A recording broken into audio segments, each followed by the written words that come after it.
رات کو جلدی سونا اور صبح جلدی اٹھنے کے فوائد۔ رات کو جلدی سونا اور صبح جلدی اٹھنا انسان کو صحت مند، دولت مند اور عقل مند بناتا ہے۔ کیا آپ جانتے ہیں کہ آپ کے جسم کے اندر ایک حیرت انگیز حیاتیاتی گھڑی بایولوجیکل کلاک ٹک ٹک کر رہی ہے۔ یہ گھڑی بہت ٹھیک وقت بتاتی ہے۔ یہ بایولوجیکل کلاک آپ کے بہت سے جسمانی افعال کو کنٹرول کرتی ہے اور جس میں نیند کا وقت بھی شامل ہے۔ رات 11 بجے سے شب 3 بجے تک آپ کا زیادہ تر خون جگر میں جمع ہو جاتا ہے۔ خون جگر میں پہنچنے سے جگر کچھ بڑا ہو جاتا ہے اور یہ ایک اہم وقت ہوتا ہے کیونکہ اس وقت آپ کا جسم فاسد مادوں سے نجات حاصل کر رہا ہوتا ہے۔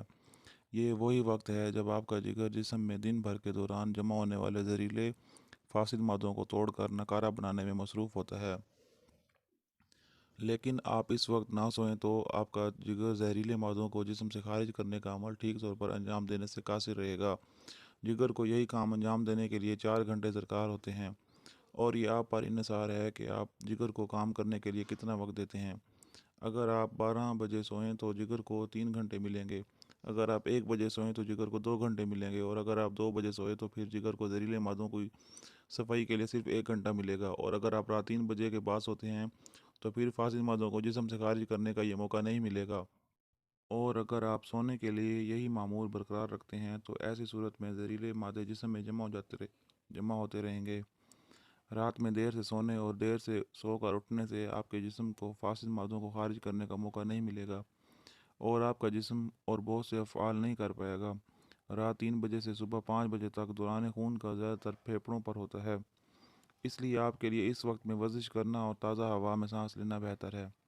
اور آپ کے لیے زیادہ بہتر یہ ہوگا کہ تہجد کی نماز پڑھیں، جسم کو توانائی سے بھرپور کرنے کی کوشش کریں اور یہ وہ وقت ہوتا ہے جب ہوا ہر قسم کی آلودگی سے پاک بالکل تازہ ہوتی ہے اور اس ہوا میں بے شمار منفی آئن ہوتے ہیں جو صحت بخش سمجھے جاتے ہیں۔ صبح 5 سے 5 بجے کے دوران خون بڑی آنت میں مرتکز ہوتا ہے۔ اس وقت آپ کا فضلہ خارج کرنے کے لیے بیت الخلاء کا رخ کرنا چاہیے تاکہ فضلہ آپ کی بڑی آنت سے خارج ہو جائے اور آپ کا جسم دن بھر زیادہ غذائیت جذب کرنے کے لیے تیار ہو جائے۔ صبح 7 سے 9 بجے تک خون کا زیادہ تر بہاؤ معدے کی سمت ہوتا ہے۔ اس وقت آپ کو ناشتہ کرنا چاہیے۔ یہ آپ کے دن کا سب سے اہم کھانا ہوتا ہے۔ اس بات کو یقینی بنائیں کہ ناشتے میں وہ تمام چیزیں شامل ہوں جن سے آپ کے جسم کو تمام مطلوبہ غذائیں مل جائیں۔ اگر آپ ناشتے کا ناغہ کریں گے تو آپ کو مستقبل میں صحت کے کئی مسائل کا سامنا کرنا پڑے گا۔ اس لیے ہمیں اپنی صحت اچھی رکھنے کے لیے جلدی سونا اور جلدی اٹھنے کی عادت بنانی چاہیے اور صبح کا ناشتہ بھرپور کرنا چاہیے۔ لیکن آج ہم اس کے برخلاف کرتے ہیں، دیر سے سونا، دیر سے اٹھنا اور صبح کا ناشتہ بھرپور کرنے کے بجائے رات کے کھانے کو بھرپور کرتے ہیں، جس کی وجہ سے صحت پر بہت مضر اثرات مرتب ہوتے ہیں۔ ہماری ویڈیوز کو لائک کریں اور نیکسٹ ایسی ویڈیوز کے لیے ہمارے چینل کو سبسکرائب کریں۔ تو انشاءاللہ نیکسٹ ویڈیو میں ملتے ہیں۔ اللہ حافظ۔